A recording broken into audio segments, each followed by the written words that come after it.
Good morning. It's Mary Bartos with the Bartos Group of Premier Plus Realty. And today on the Really Mary Show, we have the distinct pleasure to have an interview, Mike Skudnig, who is also with the Bartos Group of Premier Plus Realty, but also a former trader.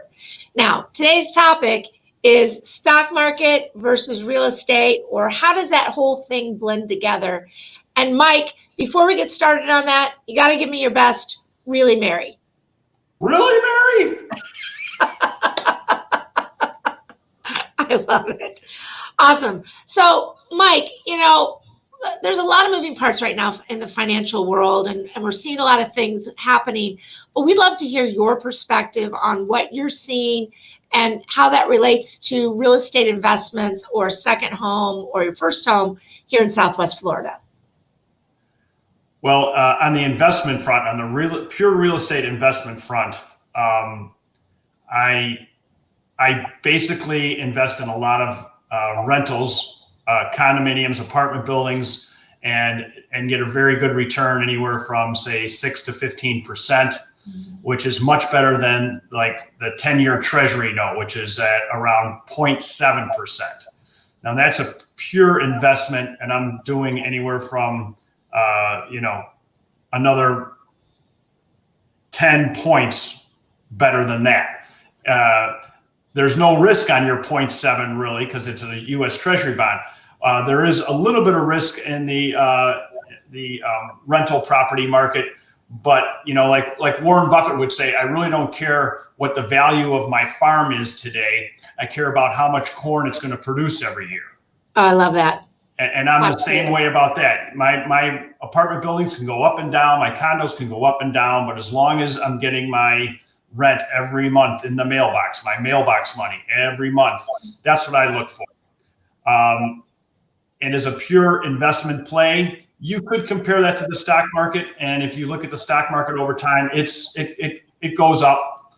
It does have its fluctuations, like the last couple of days. If you've been watching it, it's had a rough couple of days, and it has to do with COVID spikes and the election being a couple of days away. So that's understandable. It has its fluctuations, but in the long term, it also goes up.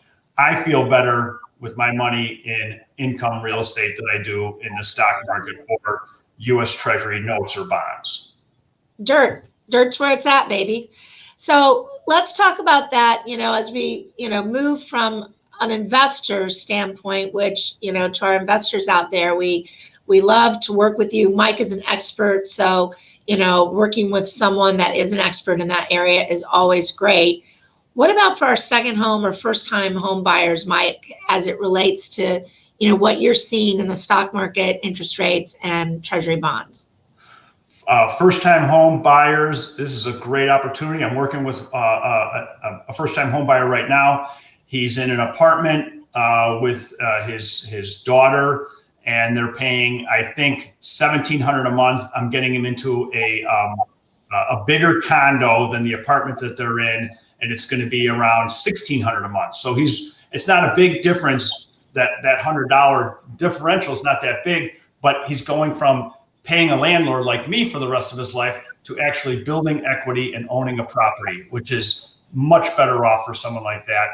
And he's able to do this opportunity because rates are so low. I think he's going to be at either 3 or just under 3%, which to me is free money. It is free money, isn't it? You and I are both in those ages where we remember the 10 to 14% interest rates. Exactly. On our first homes. Now, let's move that from a first-time home buyer to somebody that's buying, a second home, third home, whatever, in our area, as it relates again to those three areas: interest rates, treasury bonds, and stock market. So whether it's a second home or third home is really going to be most likely an investment piece. Technically, to the mortgage people, once you get into that third home, it's an investment. The second home market, it really in our area has been broken down into basically two categories. It's either someone who is buying a home that they're going to use themselves, say in the winter, or it's someone who is buying the home who's going to use it whenever they can use it and rent it out the rest of the time to cover all their expenses, etc. Again, borrowing money is dirt cheap. The rental market here is fantastic. And if there's any upside to the whole COVID thing, our vacation rental market has exploded since the COVID. People wanting to get out of, in particular, say in New York, New Jersey, Illinois. There was just a thing on the National Association of Realtors this morning that the headline, New York's loss is Florida's gain. And it gives you exact numbers as to how many people are leaving New York, specifically coming to Florida, how many people are searching on websites like a Redfin versus to Florida versus any other state in the U.S. So those are the two second home market categories in my mind. The third home category, again, would be a pure investment piece. And again, rates so low. And not only the vacation rental market is good, the annual rental market is good. I have no vacancies in any of my annual rentals. That's awesome.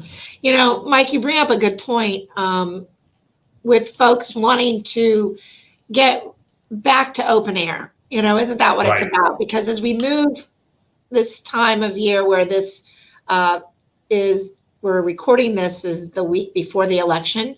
So as we move into cold weather with flu season and COVID having, liking to live inside, many of our clients are moving down at least for 6 months. Now, when we say that, not only do you have the benefits of COVID and living outside, but you also have tax benefits.